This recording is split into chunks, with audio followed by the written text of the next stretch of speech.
And we're recording again, so watch your mouths, guys. You're not being recorded. So from here on out, initially, we talked about the size of the batch that you want to brew. We talked about how big of a whole setup that you need, and whether you're going to do extract or partial grain or all grain. We talked about the brew day. We talked about cleaning. We talked about sanitation. Same thing as cleaning, I suppose, but they are slightly different. We talked about the brew day, what that looks like.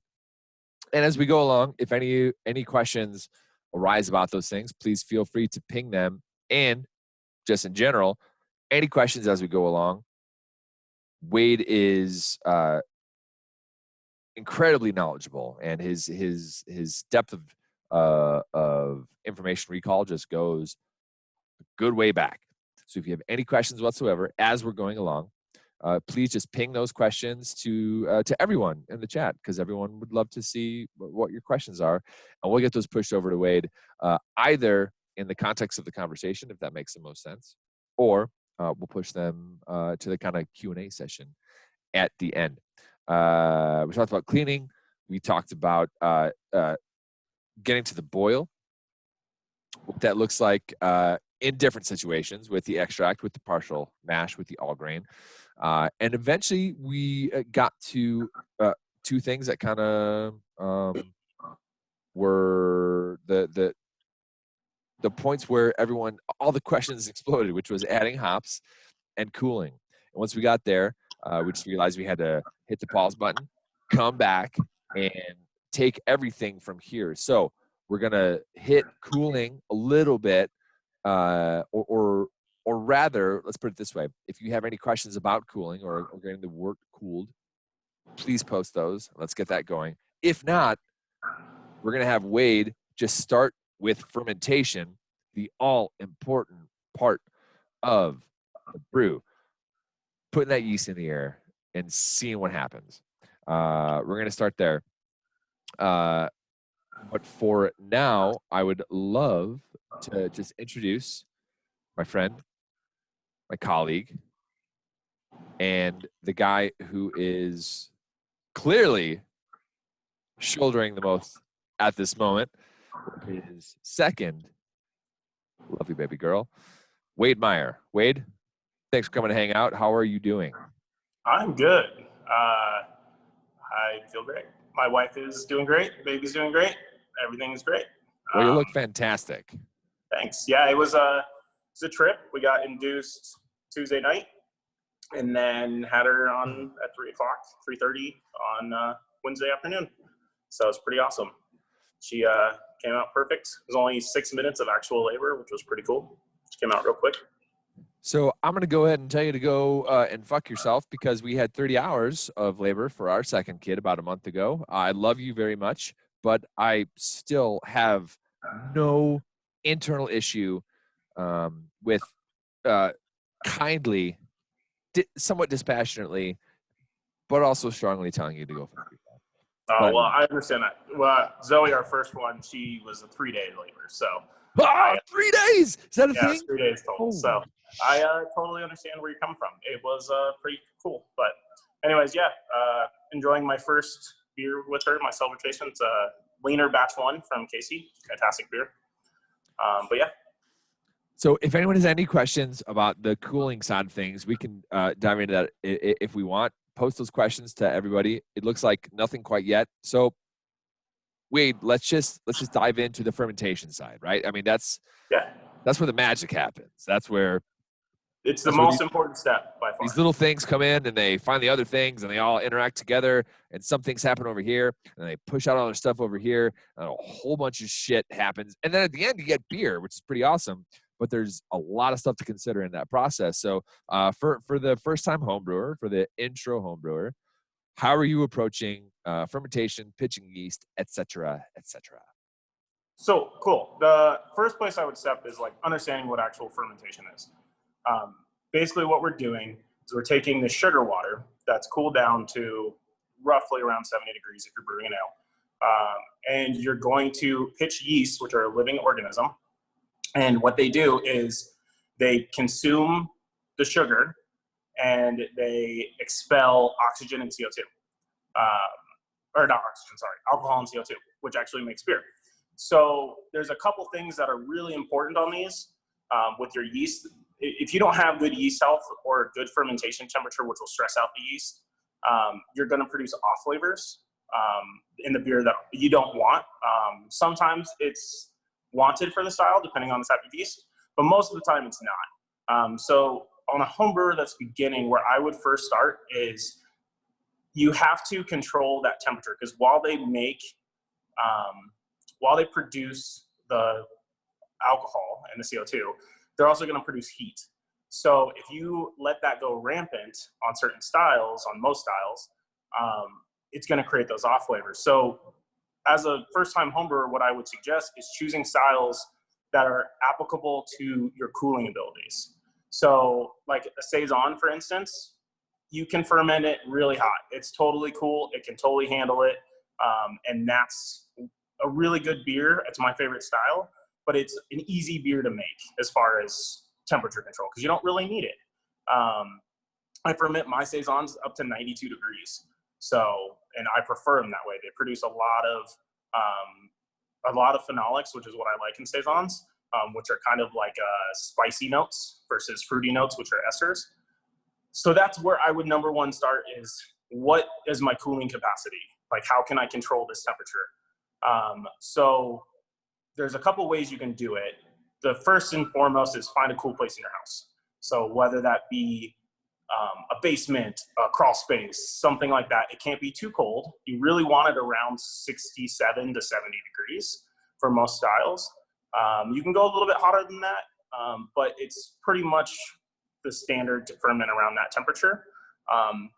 The other way you can control temperature is by taking wet towels and wrapping them around the fermentation vessel. And what that will do is, as that water evaporates, it produces a cooling effect. That's a really good, easy way to do it. You can also make a bucket that it sits in full of water, and you can add ice packs to it to help bring down that temperature. So those are some ways that you can actually control the temperature, and based on the style that you're going for, that can be very, very important or less important depending on the style. Typically though, with an ale strain, you're going to be doing 67 to 70 degrees for the majority of it. Unless it's a Saison where you can let it ramp. But if it's like a lager, it's really hard for a home brewer without any temperature control to produce a quality lager that is the traditional way, where you ferment at 55 degrees. Most home brewers that I know that don't have temperature control will do it in the winter, where it's a little bit easier during a colder climate to control that. But it is a difficult process to do.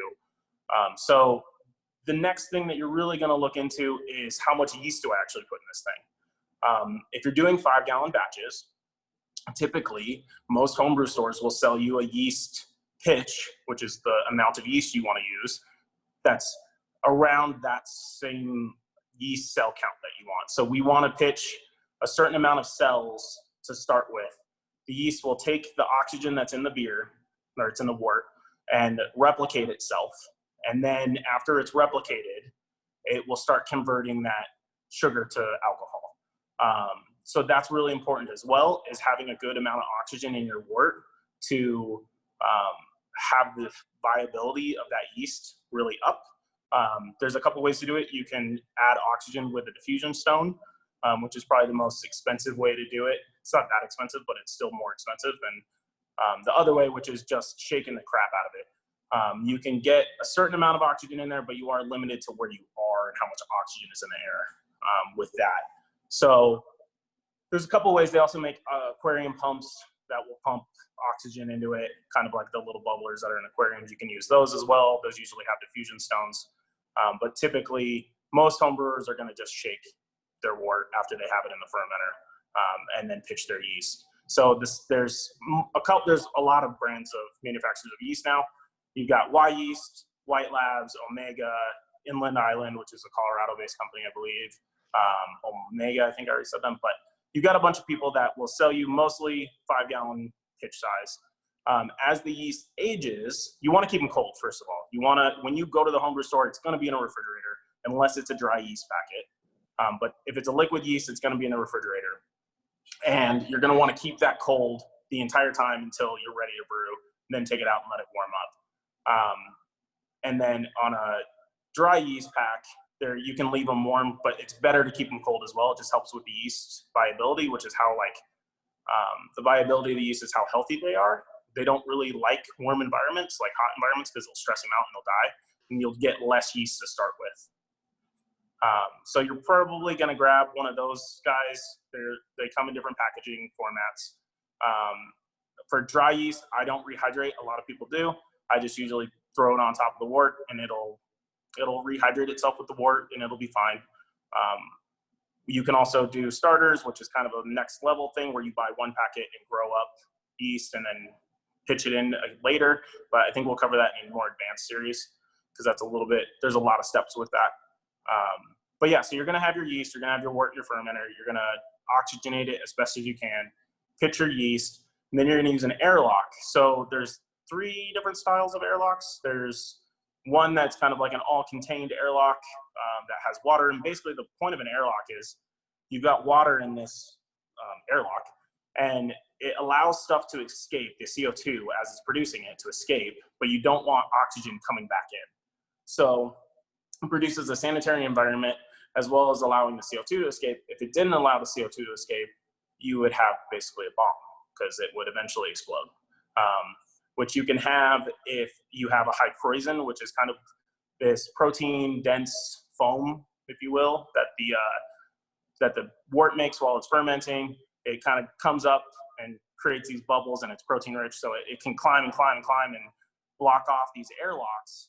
And then if you have it and you don't catch it fast enough, it will produce pressure inside of the tank, inside of the fermenter, and then it will pop the airlock off, and you get quite a big mess. So there's the airlocks that are normal. They're like a 3-piece unit. Then they have a bubbler, which is just a 1-piece U unit or S unit. And then you can also use a blow-off tube, which is what I usually recommend. It's just a tube that will fit in your fermenter, and it will go, it's usually about 1 inch, and it will go into a bucket full of water. Those don't clog as easy, and they just work out. They're just easier to use overall. They do require you to have a bucket full of water to act as the airlock, but it does work very well. A lot of people will use a sanitizer, like a Star San mix in their airlock, which is fine. Some people will use vodka. You just kind of want a sterile environment, so if it does suck it back in, you're not putting nasty stuff into your beer.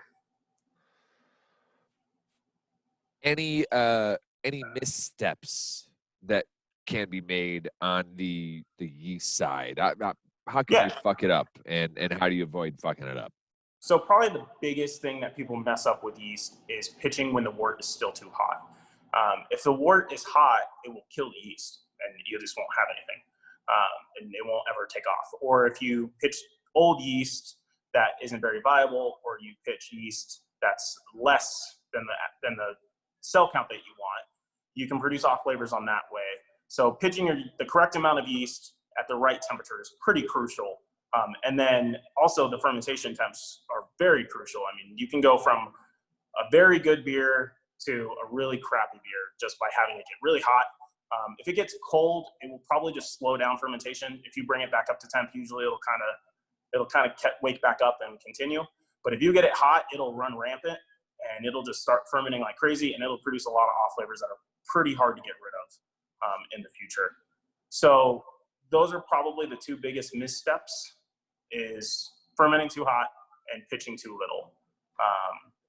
For people who want to kind of dive into that side, is there any word? And if the answer is no, this is still kind of like intro side. We don't want to necessarily deep dive too much, but do you find any value in saying why these certain temperatures do these certain things to these beers? Because for me, if someone says I'm going to get kicked in the butt, I want to know why. Why am I going to get kicked in the butt? Why is that going to happen? I kind of want like a backstory. I want to know why that this thing is happening or isn't. Gotcha. So the main thing is you're going to produce the yeast. The yeast will almost. I might be wrong on this, but I'm pretty sure I'm right. So the yeast will almost like start blocking itself off and using all of its energy to heal itself versus like actively fermenting and getting rid of the off flavors that can happen from that. So like when it goes in on itself and tries to repair itself, it almost will create off flavors. So like a big one, if you have a big stout or something that you're trying to ferment and you ferment way too hot, it'll create fusel alcohol, which is kind of like rubbing nail polish remover or rubbing alcohol. And that's pretty hard to get rid of. It'll age out somewhat, but it's really hard to get rid of. So if you like your beer to not taste like rubbing alcohol, and I don't really know anybody else that does, it's pretty important. So with that stuff, it's more of just keeping those yeast happy and healthy to where they can actually do what they're meant to do and not try and just survive. That's really the whole point of it. So got a question from David here.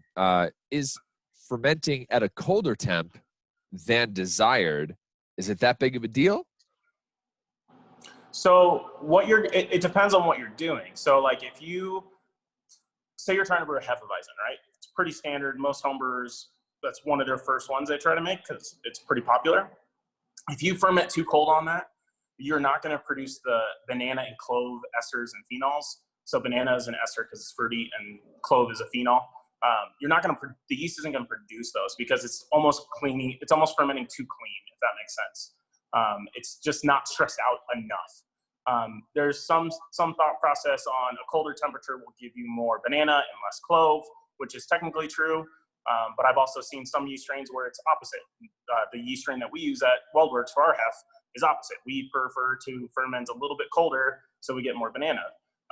So you have that thing where you really need to look at what you're producing and look at the yeast strain, because there's thousands of yeast strains out there, and they will react at different temperatures differently.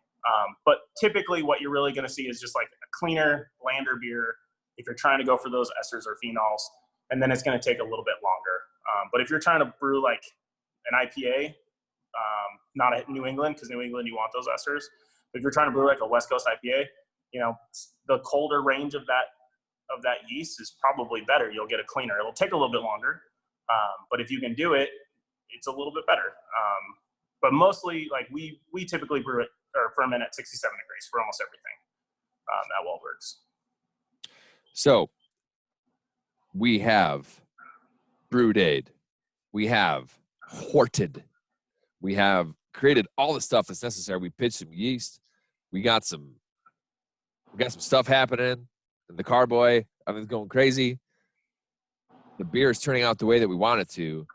And now we have to get it into a vessel by which we can consume it. So, what is the process going from this crazy brew day into this fermentation situation? Yeah, so typically what you're going to see most homebrewers do is get a funnel. And if you're using a glass carboy or a bucket, you'll just dump it in. That's pretty typical. You can also use an anti-siphon, or an auto-siphon, sorry, not anti-siphon. So an auto-siphon, basically what it'll do is it's a plunger, 2-piece siphon with a hose on it. You'll plunge it down, you'll bring it up, plunge it down, and that will create a siphon that will siphon it out of your kettle and into your fermentation vessel. Or if you have a valve on the side of your vessel, of your boil kettle, you'll do it through there. So you'll just get it in kind of any way you can. I used to use a funnel, and it works great because you almost agitate and aerate that wort as it's going into that carboy or whatever you're using. So that's how you're going to get it in there. And then you're going to ferment like normal. And then there's a huge debate with people getting into it. They read a lot about secondary conditioning. So secondary conditioning is basically like, okay, it's done fermenting, right? We've kept the temperatures cool where we want them, and the yeast is done. You're going to have this yeast cake and a bunch of proteins that are going to settle at the bottom. So you've got that. You don't want that getting into your finished beer. That's a bunch of protein and a bunch of dead yeast that will create off flavors. So you kind of want to siphon off the top. So a lot of people will recommend secondary. So what you're doing is you're taking a siphon and siphoning it off of that and into another fermentation vessel and letting it sit there for a little bit. So in theory, it works great. In theory, it's basically a bright tank, which is what we use in the professional world, where you're trying to crash it all out and get it off that. But on a homebrew scale, I really don't think it's worth it. I really think that you're going to, the more you touch beer and the more you handle it, the more your chances of adding infection to it or something not wanted. So I personally don't like doing secondaries. I have a bright tank, and the only time I use it is for lagers, where I know I'm going to keep it there for a month and a half to 2 months, and I just don't want to tie up my fermentation vessel for that long. So once you've got it to where it's done, there's also cold crashing, which is the act of settling out even more proteins by getting that fermenter cold by either putting it in a cold place or like a refrigerator or in your garage if it's in the winter or something like that. And I do recommend that. The one thing that I would caution on that is whenever you take a vessel that is sealed, because it's still technically sealed, because nothing can get in it, and you make it colder than what it was, it's going to retract. So if you have an airlock, it's going to suck whatever's in the airlock into it. If you have a brew bucket or a bottle or a blow-off bucket, it's going to suck it in. And if you don't have anything, it's going to suck oxygen in. So you kind of have to play this game where it's like, when do I do that, and how cold do I crash it, and do I let a little bit of oxygen in so I don't implode it or break it, or like suck in some nasty water that's been sitting in my closet for 2 weeks into my beer. I mean, it kind of defeats the purpose of what we're trying to do. So cold crashing is a whole, I recommend it if you can do it and if you feel comfortable doing it.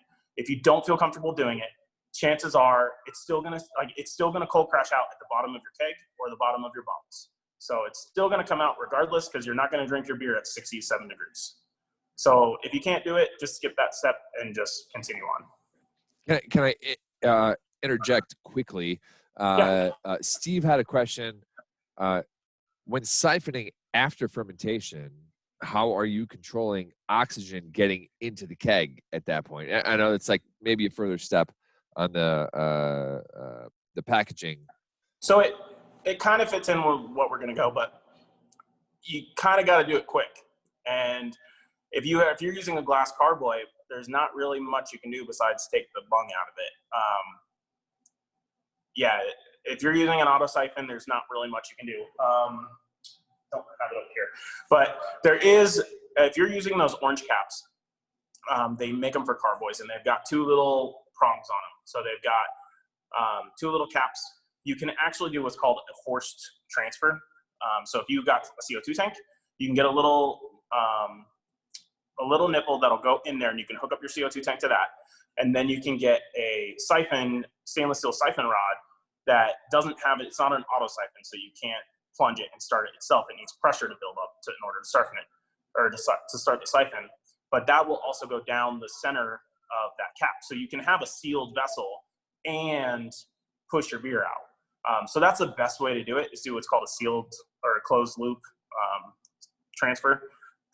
And that's really the absolute way you should do it if you can afford it. But you do need some extra stuff like a CO2 tank, a regulator, and then a siphoning wand that's that, and it all set up. But it is the way to do it correctly. Sure. Thank you, Wade, by the way. There was heretofore something that kind of also bleeds into some of the questions that we had earlier on in the first half of this class. Lindsay asked, how do I do this with a minimal amount of space or a minimum budget or what have you? How is this accessible for someone, who may not, especially right now, none of us have, completely robust financial means. So how do you advise the burgeoning home brewer who just kind of, needs to do something on a budget? So there's a couple things you can do. They do make kits.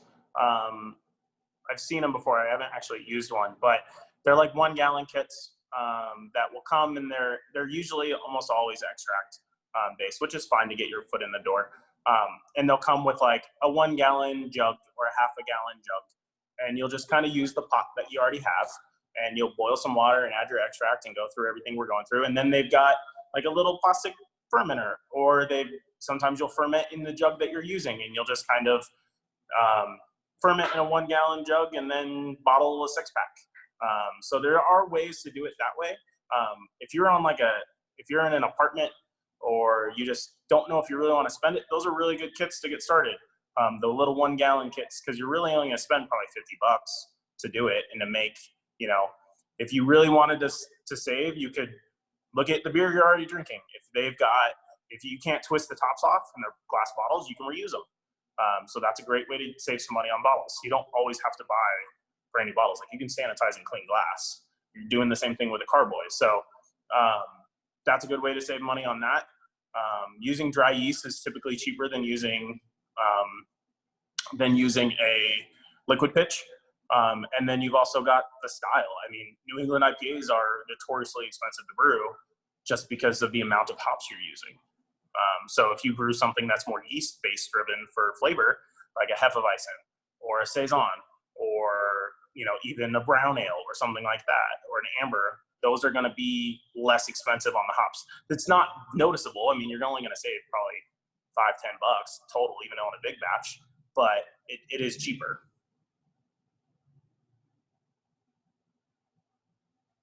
Awesome.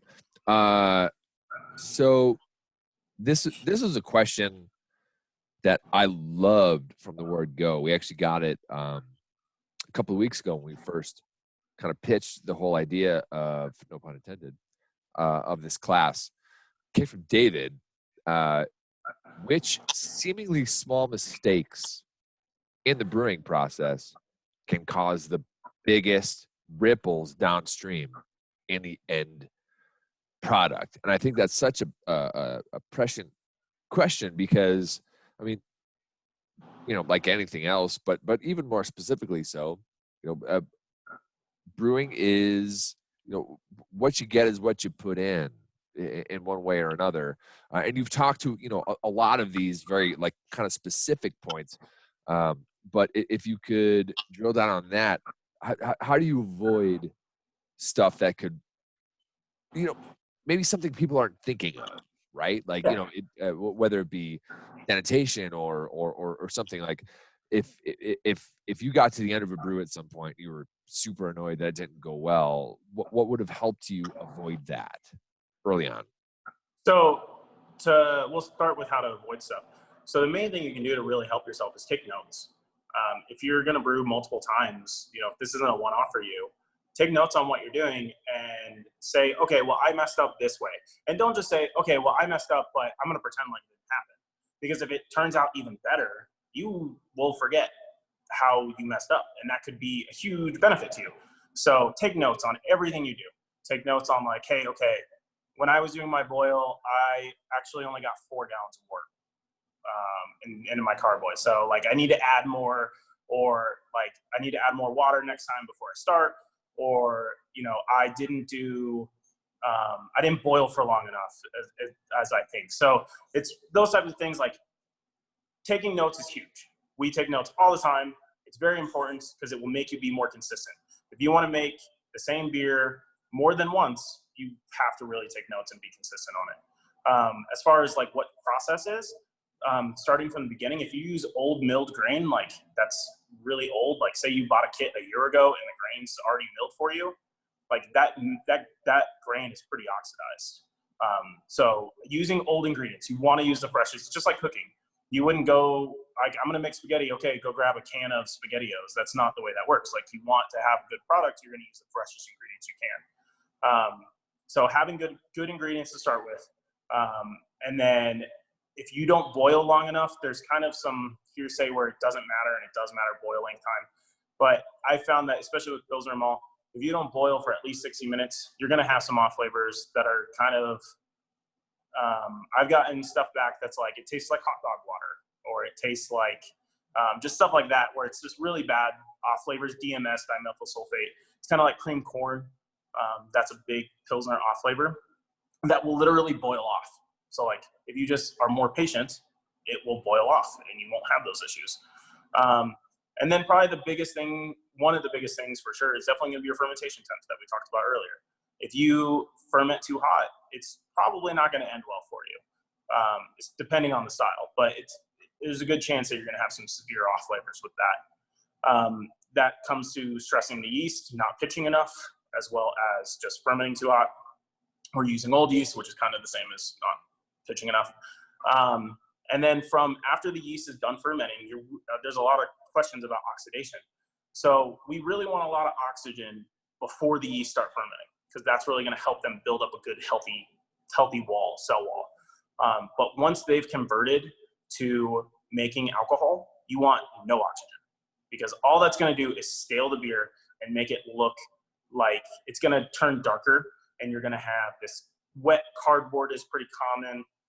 Wet dog. I mean, there's a lot of ways you can see it, but wet cardboard is what the books tell you it tastes like, but it really is individualized. But oxidation is huge. So once it's fermenting, if you want to open that bucket and look at it, you want to see like, oh, where's it at? Just don't. Just relax. Just let it do its thing. And the less oxygen you can put into it, the better. I mean, we don't open up our tanks to see where it's at. That's not what you do. So you just let it chill. Let it do its thing. There's not really anything you can do with it anyways, so just let it do its thing. And then once you go to transfer and start packaging, that's where you really have to be careful with oxygen pickup.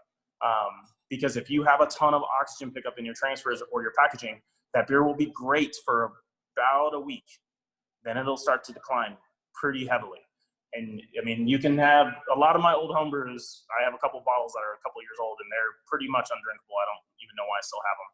But it's mostly because of oxidation. Now, there are ways around it.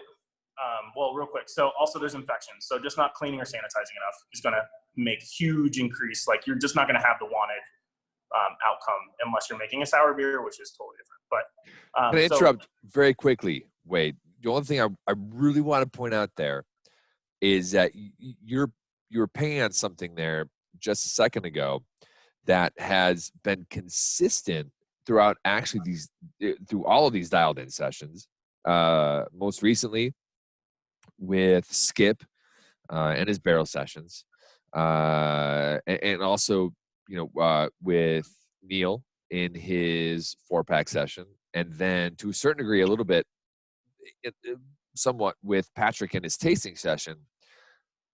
I think that point about just let it be is important to drill down on, because so for me, the first time that I did a homebrew, it was like, is it okay? What's happening in there? Is it fine? Is it, oh my God, is it turning into acid? Who knows what's happening in there? It might be awful. Oh my goodness. But that your point is incredibly salient. You can't do anything about it. There's nothing you can do at this point. And so, let it come to its full fruition for whatever it is. And so, to that end, we're like, were there any experiences for you where you're just like, shit, I gotta do something with this beer, or it's just gonna turn into mush?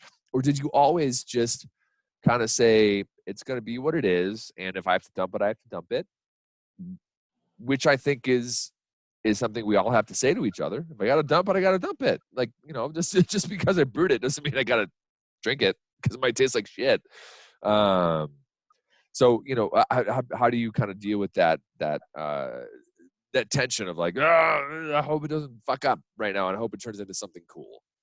Yeah. So when I first started, I definitely was one of those people that, like, every day looking at it, sticking a flashlight to it, and just being like, what's going on in there? And as you do it more and more, you kind of realize, like, hey, like you said, there's nothing you can do about it. I have had, like everybody, I've dumped batches or beers that I've made, homebrew level and production level. You dump beer, it sucks. It really does, because it's a waste of money and it's a waste of ingredients. But at the end of the day, you really going to sit there and force yourself to drink just because there's alcohol in it? Like, you don't have to do that. And it makes you a better brewer if you have to dump a beer. If you've never dumped a beer before, chances are you're not making the best beer that you could make. Because if you have had to, you're saying that I don't make mistakes at that point, which isn't true. Everybody makes mistakes. I've made plenty of mistakes, even professionally. We've all made mistakes. And so you're all human. So if you've never dumped a beer, you're lying to yourself that this is the best beer I've ever made. You are. because it's just not true. So dumping beer sucks, but you do have to do it. Typically, I will wait until it's completely done, fermenting at least. I've not bottled some batches or kegged some batches because I'm like, yeah, this didn't turn out what I wanted, and I'm not going to waste the time and the effort and the chemicals and the CO2 or the sugar or whatever it may be, however you're going to package it, but it's just not there. Or if this beer isn't good and you have a way to make it sour, to make it sour beer, and it's a good candidate for that, you can pitch some sour bugs into it, some bacteria, and that can make a beer better. It can make it beer where it's like, holy shit, like, you know, this was a horrible, you know, Hefeweizen, but fuck, man, I added some lacto to it and some other stuff, and man, this beer is fantastic. So, and that's where taking notes is huge, because if you really like that beer, you can replicate that beer. You can keep it going. You can keep that beer alive versus a one-time deal. So really, it's just about letting it do its thing to an extent. If you have a beer that's fermenting really hot, don't just continue to let it ferment hot. Try and cool it back down. If it's not fermenting at all, then maybe give it a few days, bring it up to temp. If it doesn't work, then maybe pitch some fresher yeast on it. That I've saved a couple of beers by doing that. You know, there are some troubleshooting steps that you can do that will help you with that stuff, where you can fix a beer midstream. But if you've messed up big, you're not going to fix it. It's just one of those things where it's not going to come out the way that you intended, or it's going to come out different than you intended, which isn't necessarily a bad thing. I mean, I've had some beers that I forgot to turn my glycol on, and so it fermented in 3 days at 85 degrees, and it was a New England IPA. That beer was fantastic at the end of the day. Don't know why, but it was. And so it's one of those things where it's like, am I going to continue to do that? Probably not, because the other beers are better, but it still was a drinkable beer. But I did, when I saw it at 80 degrees, I turned on my glycol instantly and got it brought back down. So that might have saved it. So it's one of those things where take notes and just be honest with yourself. And at the end of the day, letting it sit for another week or two doesn't cost you anything. So you can always dump it later. Yeah, because your costs are already sunk, and you know an old an old proverb from WeldWerks. Proverb is a terrible word because we're only 5 years old, but we released a beer, I believe, in October of 2017, if I'm recalling correctly, called Bloody Bits, which, beyond being one of the worst names for a beer ever,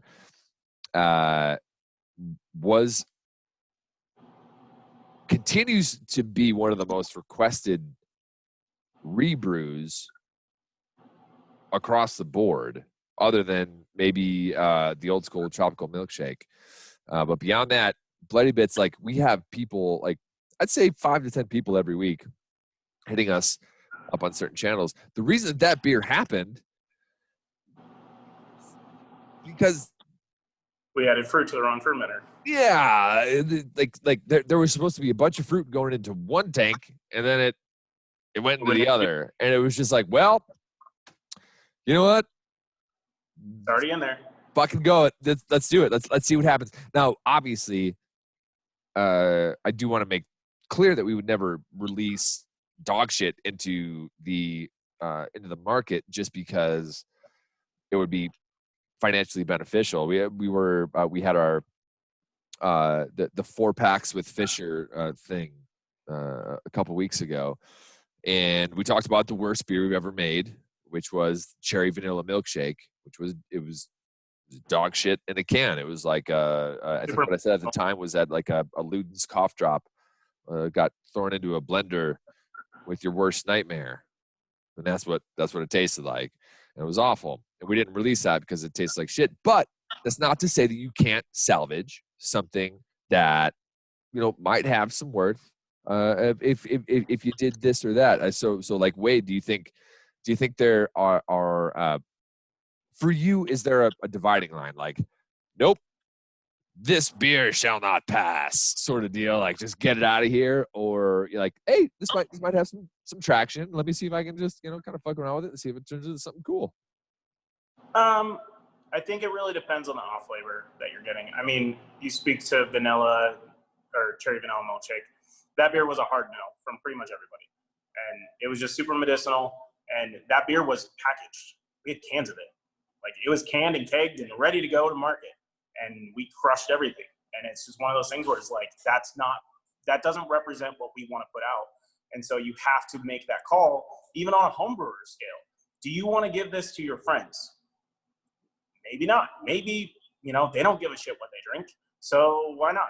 It's one of those things, like, for me, it depends on the off flavor. I haven't had that many bad brews to where I've said no, but typically oxidation is a big one because it's never going to get better, ever.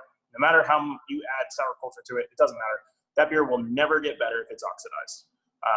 If you have, take a year-old IPA and drink it, it's fucking horrible. It's like drinking paper. It's just so muddied and it's just not good. So with oxidation is probably my biggest one, where I would say, yeah, that's not going to fly. It's not going to age out. It's going to get worse with age. There's absolutely nothing you can do to fix it at this point in time. So dump it down the drain, start fresh. If you really want to see where that was going to come out to, rebrew it.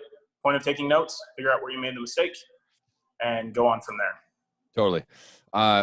Let's do one question on kind of some of those notes, and we'll move on to our last chunk here after. But from Mike, my homie Mike from Colorado Springs, any guidance on, and this kind of goes back to the fermentation side of things. I know we kind of went askance a little bit, but clawing back there, any guidance on calibrating temperature readings? How do you know that your thermometers and or gauges are in check, and are you checking them over time to make sure that they are in spec, if you will? Yeah. So there's kind of a proverb with that. With the only guy with the correct temperature only has one thermometer. So if you only have one thermometer, yeah, it's always right. Why not?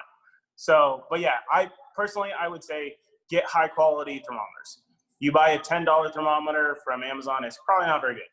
I have a company that I highly recommend called WeldWerks. They're what we use at WeldWerks and what I use at home. It's about $70 for this thermometer, but it's an instant read, so it'll read within a second. And it also is calibrated, and you can recalibrate it. You can send it back to them. It's got a warranty. And then the best part about it is you can use it for cooking as well. I use it for steaks. Thermometer is multiple uses, so you don't have to use it for that. As far as the boil, as far as fermentation, you get a lot of people will use the stick-on thermometers, which will get you within a range, but they're not super accurate. You can also get a thermal well, which is like a solid stainless steel tube that's sealed at the bottom that you can put in and then put a thermometer in that. It's really hard to control and to test unless you have an actual temperature probe inside your beer, inside of a thermal well. It's really hard to know where your beer is at. Reading the outside of a tank isn't really going to help you. Reading the outside of a bucket isn't really going to help you because the plastic bucket insulates quite a bit.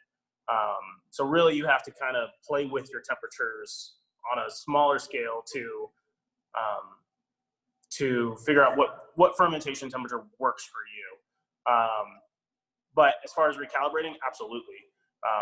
Thermometers will wander over time. They just will. Any instrument will wander over time. So the way ThermalWorks recommends calibrating their stuff is not by boiling water, because water boils differently at different elevations. So it's actually ice water. So if you take ice and water and a shit ton of ice and a shit ton of water, put it in a cup and stir it and make it really homogeneous, that water should be 32 degrees always, no matter where you are in the world. So as long as there's no salt in it, it should be 32 degrees.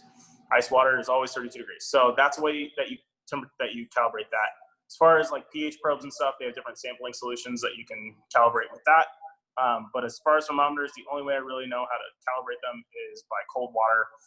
You can try boiling water, depending on your elevation. You can look up at what temperature it should boil at, but that kind of depends on a bunch of different barometric pressures and stuff like that will affect the boiling temperature and like what is boiling. Is this little bubbles boiling or is big bubbles boiling? So really the best way to do it is the cold water. But yeah, definitely calibrate your stuff and have multiple thermometers. Comes back to, if you have two, you don't know which one's right, take the average. That's usually what I do. Unless you have a really good one and a really shitty one, then fall on better quality one. Totally. So let's kind of start closing the loop here. We're exiting our beginner phase, but obviously this little chat of ours is not the end all be all. So we probably need a little bit more as far as resources, communities, and you even mentioned last time that that the homebrew community kind of has taken a little bit of a hit, at least pre-COVID. So what are some good resources to point people to, whether they be online or not, and also how do we best get involved all together in this process of brewing? Where are the groups that are still thriving and are still rocking and rolling? Should someone create a group on their own, in their own? We have people represented from around the country here, and I think actually internationally. Is it worth creating their own group? But let's start from the top there. What are your best homebrew resources that you can kind of punt out to everybody? So I'd say your number one resource is going to be your local homebrew shop if you have one. They're going to be the people that have probably been doing it for quite a long time, especially if they're going to open up a shop dedicated to it and put their livelihood in it. So your local homebrew shop is going to be a huge asset to you. You can also go online. There's a couple websites. As I grew up in the 2000s, so like forums were a huge deal when I was growing up. They're not really around that much anymore. Facebook groups have kind of destroyed them. But Homebrew Talk is a big one that I was on a long time ago and still am every once in a while. But homebrewtalk.org, I believe, is a huge resource. They will have even just the archive of what's on there will probably answer any question you ever have. So check out Homebrew Talk. There's a bunch of Facebook groups. Just kind of search homebrewing. I'm not super active in them, so I can't really recommend one or the other, but there are a lot of them. I would probably choose the biggest one, unless there's a local one to you. And then, you can check out your homebrew clubs. So in America, there's the AHA, the American Homebrewers Association. They have on their website a list of AHA recognized homebrew clubs. In Northern Colorado, there's Liquid Poets, Wise Guys. Liquid Poets is Fort Collins, which their president, Craig, is here. And then there's Wise Guys, which is in Loveland. I believe there's one or two in Greeley. So those are really your big ones that you can check out too. And that kind of leads back to, like, if I'm just getting into it and I don't want to spend any money, hit them up. They'll let you brew with them, almost guaranteed. So check those guys out. And then you've got some books. So there's a lot of homebrewing books. Probably the best one is How to Brew by John Palmer. There's also, that's the one that I started with. There's a lot of books. So check out the Brewers Association, has a good catalog on them. I know they retail them and you can find them on Amazon and stuff. So homebrewing books are huge and you can get super deep into them. There's 4 books based on water, hops, malts, and yeast. If you want to nerd out on every single part of it, they're a little outdated, but not by much. Those are 4 books that you will learn every single thing you want to know about brewing from. So books are great. Forums, homebrew clubs, and Facebook groups are probably, and then your local homebrew shop would probably be where I would check out. So it sounds like at the end of the day, if you're looking to really create a great brew for yourself, there's no shortcuts. I mean, sure, you can take there's some technological advancements out there that you can take that would get you there, but would you say, as far as the beginner side of this all goes, that your best bet do you think it's just to just kind of walk slowly into these uncharted waters and figure out what little adjustments mean this and how you adjust these parts mean that, etc.? Have you found that valuable for yourself? Have you have you gained some like internal, like, man, I'm really fucking glad I did that just by just brewing a bunch and kind of tweaking things along the way and just saying like, I might not know shit, but I'm going to kind of figure it out as I go. Yeah, absolutely. I mean, when I started out, I wasn't brewing every weekend. I was brewing like 2 or 3 times a year, not doing a whole lot. And then I really got into it with my buddy, and we kind of dove in really quick, really hard. And we brewed probably 3 or 4 times a weekend, 3 or 4 different batches a weekend for about 4 months straight. And that's when I got into competitions and a bunch of other stuff. And that was really like during those, say, 16, 20 brews in 4 months, it was really about, or in 2 months, it was really about, I think we only brewed 3 different types of beer, the same recipe, but 3 different times, or 3 different recipes. So it's really like, we took that recipe, it was a white IPA before New England's were out. And it was like, okay, what if we do this? What if we do this? What if we do this? And that was the first one that we entered into competitions. And that's kind of where all this came for me. I mean, it's one of those things like, I didn't really want to brew beer for a living when I was 10 years old. Like, that's not what I grew up wanting to do. So doing that and then entering competitions and getting better and just trying to make the best I could really is what drove me to like be like, okay, maybe I want to do this for a living because this is pretty fucking fun. You could get paid to do this. So definitely take it slow, take your steps, make little tweaks. You know, if you make huge changes, you're not going to know what change made that desired or undesired effect. So, but at the same time, you don't want to drink one beer for the rest of your life. So kind of mix it up a little bit here and there. That's what I would recommend. You know, I drank a fuck ton of white IPA. It was good, but it got boring after a while. And I probably haven't brewed or drank one in a very long time. I will say, I mean, I don't want to be contrarian, but I would categorically drink Orval for the rest of my life without batting an eye. So I'm going to throw that one out there as it's just one, but none of us make Orval. So is what it is. The last thing I want to ask, kind of along those lines, because I think it's an interesting kind of line of conversation. How did you personally, well, I guess it's a 2-part question or part of the same question. Did it require patience on your part to just see these different changes through? Because I get what you're saying, you know, like, all right, we made fucking white IPAs. We made like 12 of them in 8 weeks, and it was terrible. Then we had to drink all of them. But the knowledge that you got from that was obviously incredibly useful. So is there value in like kind of charting all these like very, very small incremental things versus just saying, fuck it, I'm just going to throw whatever in and kind of see what happens? Is there a middle ground there? Can you even just say, take this point, can you even just say, fuck it, just like, I'm just going to throw stuff into a kettle and do whatever and see what happens? Is that even a thing? Or you just kind of gotta have a bit more discipline to see what actually can come out through tracking the ins and outs of the entire process. Yeah, so I think your biggest thing that you can kind of go like, hey, I want to make big changes and see good results is upgrading your equipment. And we'll get into that the next time. I think that's a huge thing is like people want to know like, hey, is this worth it to upgrade?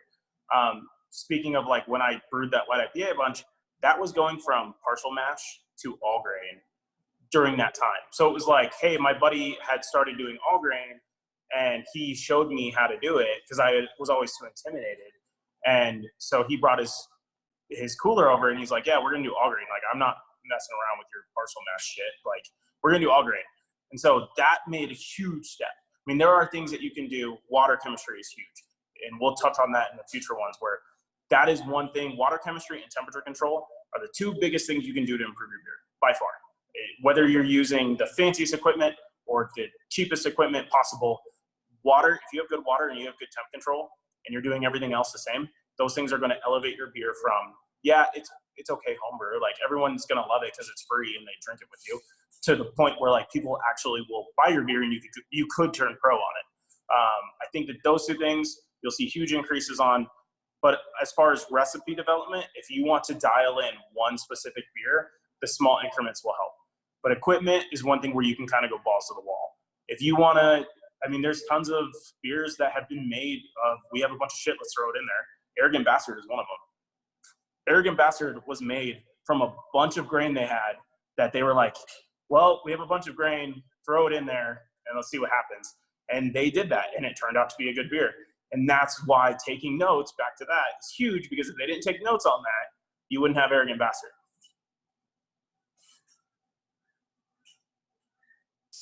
That, sir, is fantastic. And I had totally forgotten about that nugget about Arrogant Bastard. That's a great reminder. Also, a great reminder is that we're going to deep dive this stuff way more next Friday. We potentially might push it to Thursday. We'll let you know in a couple days, just to make sure that we're all on the same page. But the next stage from here gets into way more extra fun stuff. We're talking about equipment upgrades as far as your mill, your pumps, your mash tun, your fermenters, your hot liquor tanks, your temperature control, whole bunch of fun stuff in there. So essentially, in the next session, we're talking about taking everything we've talked about in the past 2 weeks and just genning it up into something that can create some really fun, experimental, and delicious beer. So, folks, I appreciate y'all. We appreciate y'all for coming to hang out. Dr. Wade, you are the best. Thank you for lending your time to us. Anything to say to the lovely people before we depart and go our way on this lovely Friday night? Not really. Thank you all for the well wishes on my daughter's birth, and that really means a lot. And hope you guys had fun. There was only 4 questions on the spreadsheet about when it is that you're going to trim your beard. I presume the answer is never, correct? So I've actually not trim, but shave it. So I have trimmed my beard last week, but as far as shaving my beard, I have never used a razor on my face in my entire life. What? Yep, I've never used a razor on my face. I've shaved my neck once. Other than that, I use a beard trimmer and just go as low as it can go if I decide to shave it off. But I haven't had no beard. I haven't had a beard since I could grow a beard. I have one friend who said that he's never had mustard or salad dressing, and I kind of approach his statements the same way back then that I do now. That's incredible, Wade. I think all of us applaud you. Not just. I look like a baby. If I shave my face, I'll look like a baby. I bet your jawline is just like rugged and just cutting as shit. If we get 200 people in the next session, I'll shave my face. Okay, that sounds great. We'll work for that. Hey, friends, thanks so much. Again, y'all have a wonderful Friday night. Y'all have a wonderful Saturday morning. And then, Saturday afternoon gets really fun. Well, then we're all in a great place. I hope you guys do well, be well. Thanks to Wade again. And thank you for tuning in. And we'll catch you guys this time next week. Love you. Cheers. Take care, man. See you later. Muchas gracias de Tijuana.